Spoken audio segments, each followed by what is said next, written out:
Idol, bersama saya lagi Romo Budi. Jadi dalam situasi pandemi COVID-19 ini kan semua sudah terdampak, bahkan sedunia ini. Lalu informasi ini kan bergulir sangat cepat, sangat banyak, sehingga kita mungkin kadang-kadang kesulitan juga memilah-milah informasi termasuk narasi ya tentang pandemi ini. Kalau kita salah memilih, bisa jadi lalu ketakutan ini makin akan besar, dan ketakutan itu nanti kan berdampak pada imun, pada dampak-dampak yang lain. Nah, terkait ini saya mencoba ngobrol dengan seorang jurnalis, yaitu Mas Wawan. Dia jurnalis harian Kompas yang saya kira bisa diandalkan untuk berbicara tentang narasi kecil maupun narasi besar tentang COVID-19 ini. Maka ikuti perbincangan saya supaya nanti kita terbuka lalu mendapat informasi baik terkait narasi-narasi dalam COVID, masa pandemi COVID-19 ini. Mari ikuti ngobrol kita. Oke Mas Wawan, halo. Ya, Romo. Ini posisi di Jakarta ya? Ya, posisi di sebenarnya Jakarta Coret, Romo. Saya di Ciputat, sekitar mungkin 3-4 kilo dari Jakarta Selatan. Nah, Situasinya gimana di sana? ya, di Jakarta kan kita pemberlakuan PSBB udah sejak beberapa minggu yang lalu ya. Pertama kali diberlakukan kan di DKI Jakarta. Lalu kemudian menyusul di kota di sekitarnya ya, kota-kota penyangga di Jakarta itu mulai diterapkan juga, Tangsel, Tangerang, ada Bogor, Depok, Bekasi. Jalanan segala itu sepi ya? Pada awal-awalnya sepi gitu. Sekarang? Awalnya sepi sekitar, sekarang udah ramai lagi. Ya mungkin orang akhirnya udah lebih dari sebulan ya, orang jenuh, orang pengen kerja lagi, pengen beraktivitas. Cuma memang meskipun ramai di beberapa titik terdapat pos-pos untuk pemeriksaan. Nah, pemeriksaan untuk mengecek apakah yang di mobil itu berapa orang, lalu memakai masker tidak, kalau yang motor apakah dengan kaos tangan apa enggak ya. Jadi sesuai dengan protokol lah. Jadi secara pandangan di luar ini dongnya ya biasa ya, mulai biasa lagi ya. Mulai biasa ini ya. Mulai biasa. Bahkan beberapa titik macet nih, kayak di Pondok Indah kemarin saya kantor macet, lalu kemudian kemarin di sekitaran, pokoknya pas saat berangkat kerja lah itu ke Jakarta pagi atau sore mau pulang ke luar Jakarta itu macet. Nah ini Mas Wawan kan jurnalis harian Kompas ini ya. Ya. Tentu tahu banyak lah tentang situasi pandemi ini ya, yang kita rasakan bersama-sama ya. Kalau menurut Mas Wawan, pembacaannya gimana ini? Supaya juga teman-teman tahu toh. Karena kita itu kan tahunya dari ya kabar-kabar ya, entah TV, entah lewat YouTube, lewat sosial media, dan kadang-kadang kan ini yang benar itu yang mana sih, gitu kan buat kita bingung.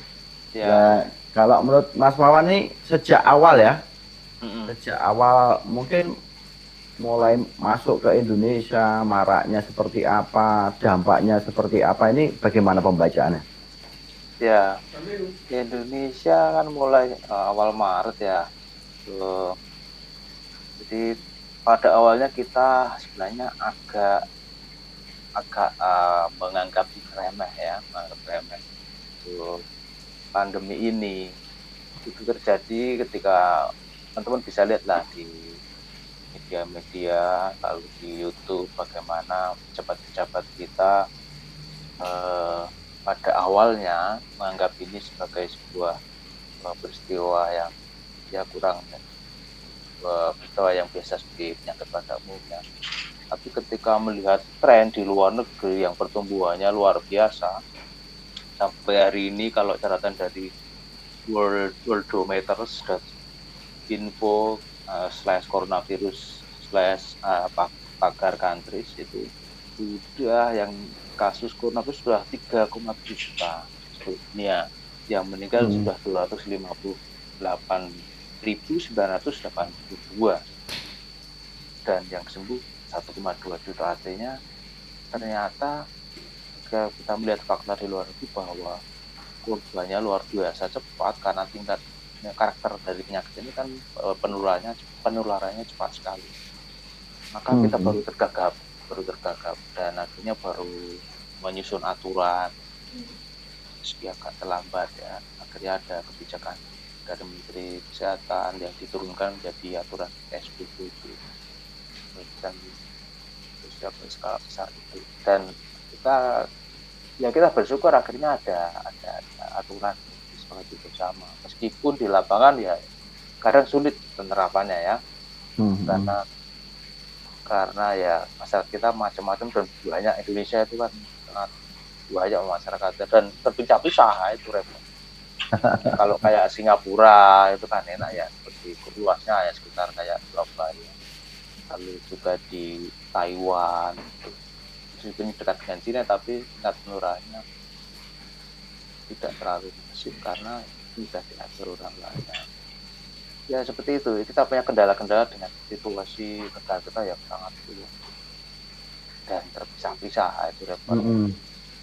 Jadi lebih kompleks ya dibanding negara yang lain ya. Kalau yang lain kan terkait jumlah penduduk, lalu lokalitas sendiri lebih kecil dibanding kita ya. Betul.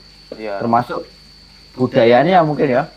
Ya, budayanya kita kan orang yang suka kumpul ya. Ya seperti kan di Eropa juga gitu ya. Makanya Eropa tinggi di Perancis, yang paling parah di Amerika ya. Orang suka nongkrong juga sih sama kayak kita.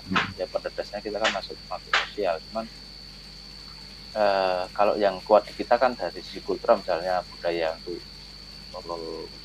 misalnya berdoa bersama misalnya. Kemudian apalagi ini mau lebaran ya kita nggak punya acara yang bersama-sama. Tapi akhirnya pandemi ini membuat kita harus mengubah total semua kebiasaan yang sudah berlangsung selama ratusan tahun, bahkan mungkin sudah lama banget ya menjalankan di gereja itu kan ini sejarah baru kan, gereja kosong bukan karena orang malas ke gereja tapi karena kita harus menetapkan diri untuk mengeliminasi penularan. Saya kira teman-teman biarawan rohani pasti akan mengalami goncangan bener biasanya kita bersama-sama beribadah, tiba-tiba kita harus sendiri gitu. Jadi itu makin anu ya, benar yang dikatakan tadi ya, sistem yang sudah dibangun mungkin sekian abad, sekian tahun harus berubah ketika ya ini ya, sistem apapun loh ini. Lalu dipertanyakan lagi relevansinya ya untuk kita ini. Ini yang mungkin membuat berat ya. Nah untuk Indonesia sendiri gimana nih Pak, menurut pandangan Mas Wawan nih, bertahan nggak ini? Ya semua tergantung sama kita ya. Artinya kalau protokolnya dijalankan dengan tertib dan disiplin, saya kira potensi penularannya akan bisa minimalisir. Kalau melihat trennya sekarang kan Indonesia sebenarnya agak turun kalau melihat trennya ya. Cuman kita khawatirnya ada beberapa tempat yang kasusnya belum terungkap ya, karena tingkat pemeriksaan kita kan masih rendah ya. Pemerintah kemarin mengakui bahwa laboratorium untuk memeriksa yang PCR itu masih terbatas. Kita masih terus mengupayakan. Kita sudah punya reagen 1 juta, tetapi targetnya sehari 10.000 pemeriksaan swab bisa dilakukan, tapi faktanya hanya baru sekitar 6-7.000. Artinya ya kapasitas kita masih memang kurang dan ini perlu digenjot.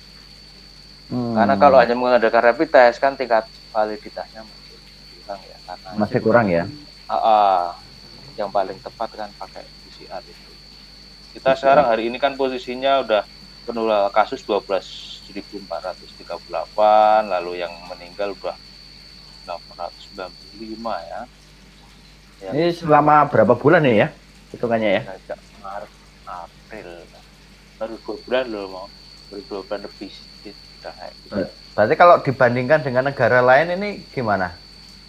Dengan Nah kalau sekian bulan, dibandingkan, kalau dari sisi jumlah mungkin banyak yang lebih banyak ya, banyak negara yang lebih banyak kasusnya lebih banyak. Tapi kan kita membandingkannya bukan dari jumlah kasus atau jumlah kematian, bukan, tapi dari perbandingan antara jumlah kasus penularan, kasus positif ya, dengan kematian.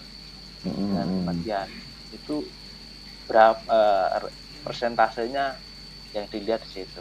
Tapi selain itu juga kita harus mempertimbangkan antara kapasitas pemeriksaan.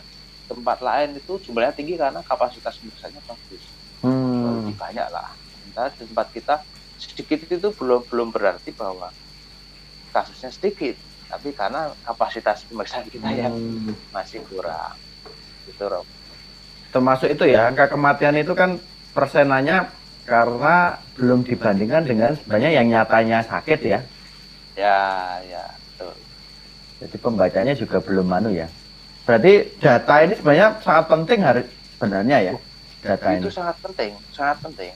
Makanya beberapa asosiasi tenaga medis termasuk teman-teman dokter dan para peneliti mengatakan bahwa kita perlu mendata semua kasus yang ada, termasuk orang yang sudah meninggal. Orang yang sudah meninggal pun harus dites untuk melihat track record tracing dari dengan siapa dia sebelum meninggal itu berhubungan. Kan banyak kasus sekarang kematian yang misterius ya, yang diperlakukan sesuai standar prosedur protokol kesehatan prosedur COVID, tetapi tidak tercatat sebagai korban positif atau korban dari tersebut. Nah, makanya walaupun sudah meninggal perlu dites untuk men-tracing dia hubungannya dengan siapa, dan demikian kita bisa melokalisir penularan. Kalau dihitung dengan yang meninggal misterius itu lebih banyak lagi, tapi ya ini semua perlu kita sadari sebagai sebuah fenomena khusus, dan makanya kita harus mencatatnya dengan sangat tertib ya. Kalau itu bisa tercatat dengan tertib, maka analisa dan riset kesehatan terkait pandemi ini akan semakin terbantu, sehingga para peneliti mudah untuk mencari vaksinnya karena tidak diteliti di situ frekuensi trennya ya. Lalu juga bisa dilokalisir tadi. Terus daerah mana yang paling rawan. Jadi itu penting sekali data itu, sangat. Dan itu tidak mudah untuk konteks Indonesia ya, yang beragam ini ya, yang sebarannya luasannya gini. Kalau pemerintah sendiri pergerakannya sampai saat ini menurut pembacaan Mas Wawan sampai mana ini? Ya. Apa yang dilakukan belakangan ini sebenarnya sudah mulai tertata ya, belakangan ya. Memang idealnya kalau ngomong dia seharusnya ini dilakukan sejak awal-awal dulu kita mulai terkena. Belum mulai terkena ya, bahkan ketika belum masuk Indonesia kita harus mengantisipasi sebenarnya. Tapi ya ini harusnya menjadi pembelajaran bersama bahwa ke depan kita tidak boleh lagi lalai jika terjadi kasus-kasus serupa. Kan kita sudah melalui berbagai macam wabah nih, sebelumnya ada flu burung, ada flu babi. Kalau yang jauh-jauh duluan flu ini harus beri catatan menurut saya, catatan penting bagi pemerintah ke depan. Dan saya kira ini tetap jadi sejarah baru lah yang mesti kata catat nanti 100 tahun ke depan lah, karena ini peristiwa yang sangat besar dan mempengaruhi dunia. Tidak ada yang terlewat, jadi orang kaya, orang miskin, semuanya, orang pinter, orang bodoh, orang desa, orang kota, semua terkena ini dampak. Dan karena virus ini kan tidak mengenal strata sosial atau status ekonomi, siapapun bisa kena. Dulu kan pernah ada anggapan itu kan penyakitnya orang kaya, siapa bilang. Kalau kita orang nggak punya uang gini, kita ngobrol dengan teman-teman yang dari luar negeri ya kena juga sama punya virus itu Romo. Dan memang aneh ya, dulu memang nggak tahu apakah pernah terprediksi atau orang juga mikir tentang pandemi suatu kali mungkin. Ada catatan nggak sebenarnya di wilayah jurnalis ini atau peneliti lah sebenarnya? Ya, kalau prediksi saya kira tidak ada yang menduga ya bahwa ini akan terjadi.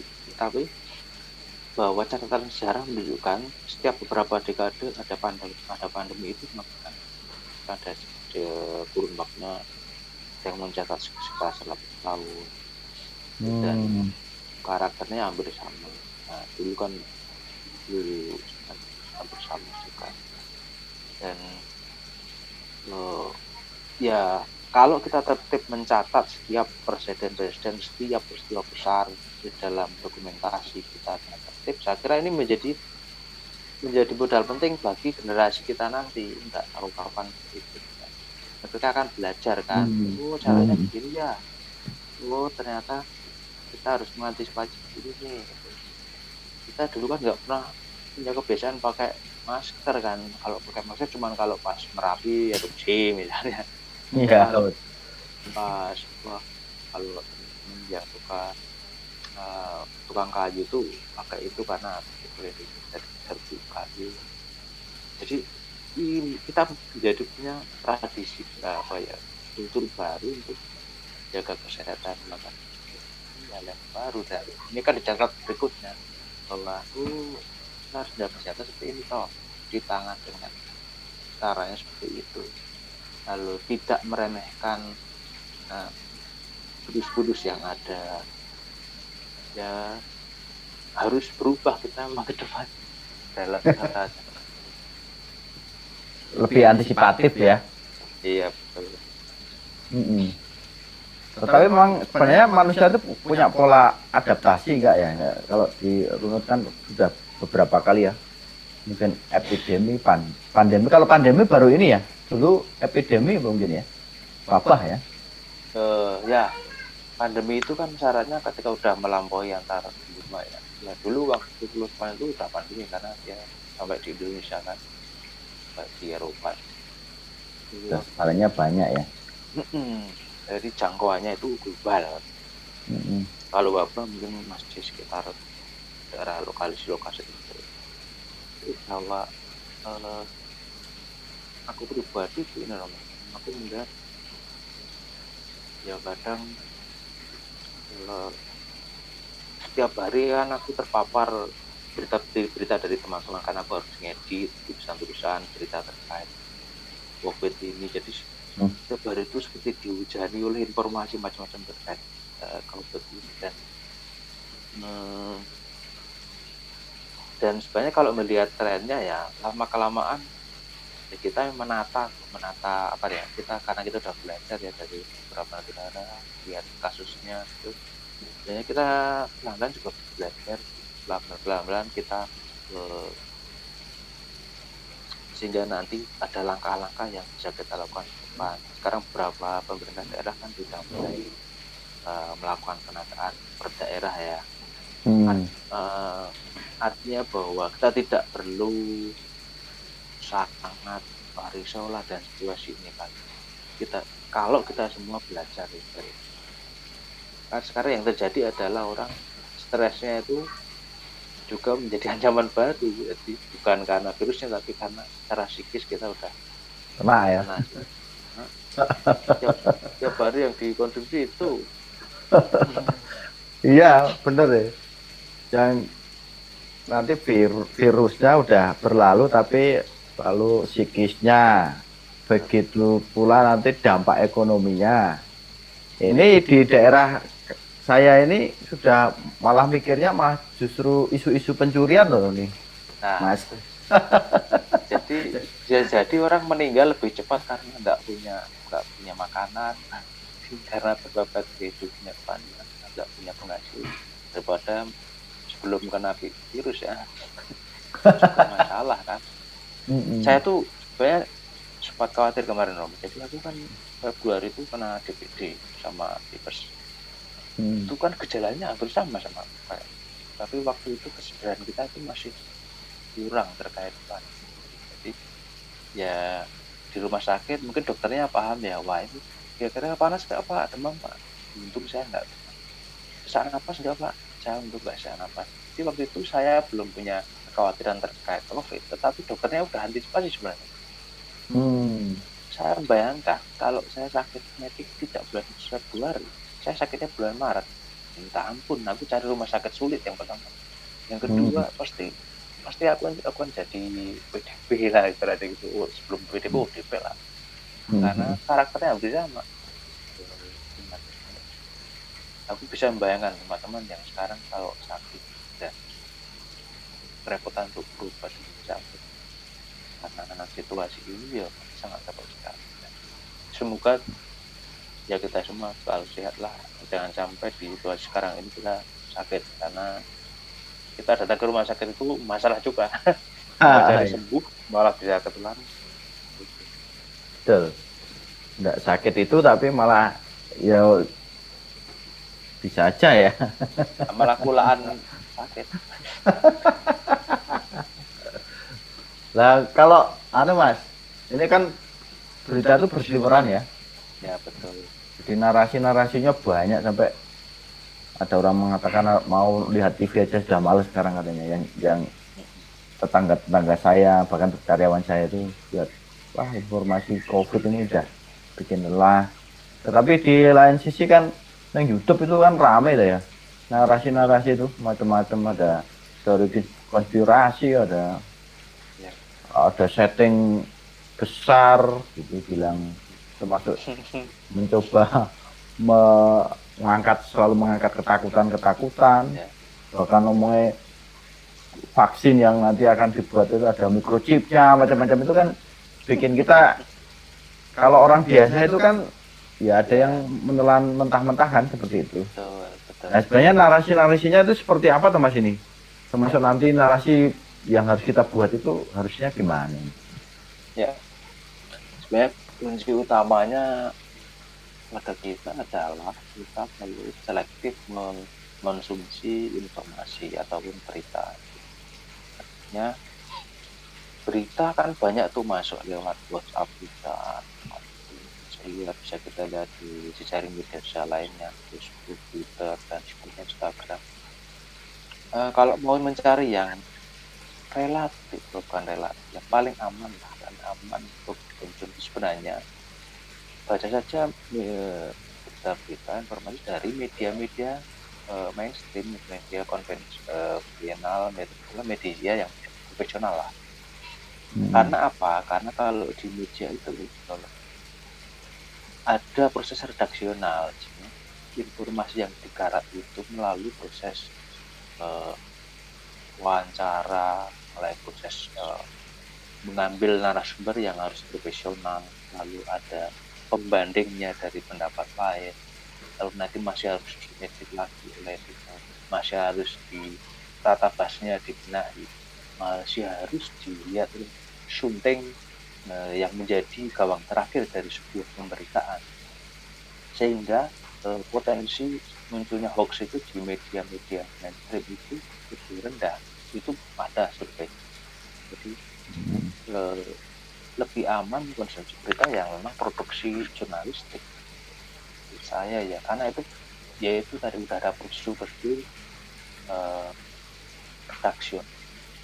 Lalu yang kedua, berita-berita yang beredar di media sosial itu kita tidak bisa mempertanggungjawabkan misalnya protes ke siapa, mau menyalahkan siapa kalau itu beritanya salah. Karena siapa yang menyebar, siapa yang menyebarkan tidak jelas, dari mana saja juga tidak jelas. Tetapi kalau dari media mainstream, media arus utama, yang profesional, kita bisa misalnya kalau tidak yakin atau menganggap beritanya salah, kita bisa menggugat ke Dewan Pers. Ada prosedur kesana yang bertanggung jawab jelas pembernya siapa. Dan Dewan Pers pasti akan melakukan penelitian lebih lanjut jika terjadi sengketa pemberitaan. itu jelas lah aturannya, itu sudah jelas siapa yang memeriksa kontennya. Maka konsumsilah berita yang memang produk jurnalistik. Kalau bukan produk jurnalistik, informasi yang bisa dikonsumsi ini adalah jurnal-jurnal penelitian yang diproduksi oleh para peneliti dan akademisi di universitas, di kampus-kampus. Karena di sana ada proses penulisan akademik kan, itu membutuhkan melalui proses yang panjang dan bisa dipertanggungjawabkan secara saintifik.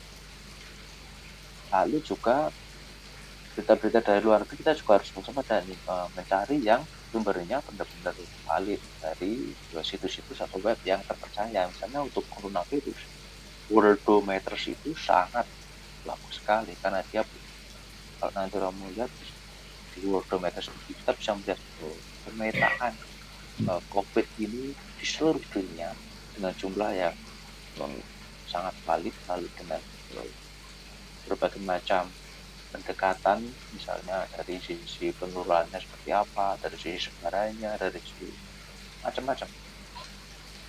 Jadi kita harus lihat kuncinya itu. Kalau soal konspirasi tadi, sampai sekarang saya belum melihat ada sebuah penelitian ataupun tulisan terpercaya yang menemukan pola konspirasi terkait Karena mengapa? Kalau pemikiran logika saya, selain saya belum menemukan referensi, semua negara nggak ada yang terlewat terkait kasus, semua kena. Dan isu Cina yang awalnya kena akhirnya flat ya, tapi tidak ada bukti bahwa Cina mau merancang atau Amerika merancang, tidak ada. Sampai sekarang ya belum ada bukti yang sangat valid terkait. Lalu kemudian soal vaksin ini pakai logika aja, logika penelitian medik yang biasa terjadi aja.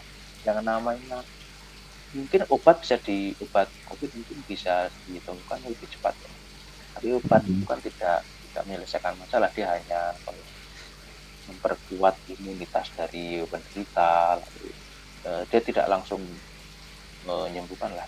Kalau vaksin itu rata-rata kan butuh waktu sekitar 2 tahun, terus setengah 2 tahun, 1 tahun, lama. Karena butuh uji praklinis, lalu uji klinis, lalu diuji di hewan, in vitro, lalu diuji di manusia. Itu prosesnya apa? Makanya perkiraan rasional vaksin ini bisa ditemukan ya sekitar tahun depan atau 2 tahun. Sebelum itu ya yang bisa kita andalkan ya obat-obatan, perkuat ketahanan tubuh kita sehingga kita tidak mudah tertular. Itu Romo terkait tadi. Jadi perlu menyaring ya narasi-narasi yang berseliweran ini ya. Karena kan ada juga yang ya opini pribadi ya banyak itu. Apalagi di YouTube dia opini pribadi itu waduh, dan viral mungkin juga ya karena menarik itu. Di YouTube itu nontonnya cuma hiburan ngomong, karena kalau hiburan kan tidak perlu saintifik. Nah, betul. Untuk menghibur ya. Iya. Ya, siapa saja bisa mengisi di situ lah. Kita bagaimana bisa mengklarifikasinya? Betul. Kebebasan berekspresi itu ya kita harus selektif juga bahwa yang di pendapat yang disampaikan itu macam-macam. Cek, dan itu sulit. Betul, untuk saat-saat ini ya, dengan informasi yang siapapun boleh ngomong lah ya, hitungannya. Lalu kalau narasinya harusnya gimana nih? Dengan situasi yang nggak mudah ini ya, itu nggak mudah, dampak dari penyakitnya, psikisnya, ekonomi mungkin ya, bahkan mungkin keamanan, kohesi sosial. Ini lalu untuk kita ini narasi yang perlu dibangun supaya yaitu lebih adaptif lalu bertahan tentu ya dengan situasi yang nggak tahu ini kapan selesainya. Ini apa ini Mas? Ya, pertama selain menerapkan protokol kesehatan, eh, sebenarnya yang bisa menyelamatkan kondisi ini, kondisi masyarakat yang terburuk terdampak pandemi itu dan ekonominya yang alangkah baik. Solidaritas kita sebagai sama manusia itu yang menjadi modal bersama. Jangan bayangkan kalau satu keluarga saja menyangga 3 keluarga lain dan lebih ya, 3 lah, 3 aja, atau keluarga yang tak mampu menyangga 3 yang mampu, dan semua itu melakukan gerakan sama, ya kita akan selamat dari situasi yang sedikit buruk. Karena kondisi ekonomi ini kan yang bisa, kita tidak bisa mengadakan pemerintah dengan bansosnya yang sangat terbatas, dengan pendataannya yang tumpang tindih kan. Maka kita sendiri yang sekarang harus saling membantu satu sama lain. Gitu. Mungkin kekuatan solidaritas itu yang perlu ditumbuhkan ya. Sebenarnya kita punya budayanya itu ya, gotong royong itu ya sebenarnya, yang perlu dimunculkan lagi ya. Betul. Digerakkan, sudah muncul nih banyak sekali yang punya budaya itu ya. Ini kalau ini menjadi gerakan bersama, sebenarnya pada berpengaruh secara luas ya. Dan ketakutannya makin nanti terkikis ya ini ya. Ya. Kalau untuk anak-anak muda apa nih Mas yang bisa dibuat ini? Jadi anak-anak muda, tadi saya ulangi bahwa teman-teman muda ini sangat akrab, familiar dengan dunia media sosial, sehingga ini ladang bagi mereka untuk menebarkan berita-berita yang terpercaya terkait COVID, lalu menebarkan harapan bahwa kita sebenarnya tidak mampu menghadapi pandemi. Dan yang ketiga, menebarkan solidaritas terhadap karena kita tidak, misalnya banyak orang kan sekarang malas baca, kita pengennya menjual berita yang tidak terkait COVID, ya pengennya seperti itu memang, tapi kita melalaikan apa ya, ibaratnya tidak memikirkan COVID juga salah juga, karena itu tantangan kan, itu situasi sudah di depan mata, bukan di depan mata, bahkan sudah melingkupi kehidupan kita dan kita harus bantu.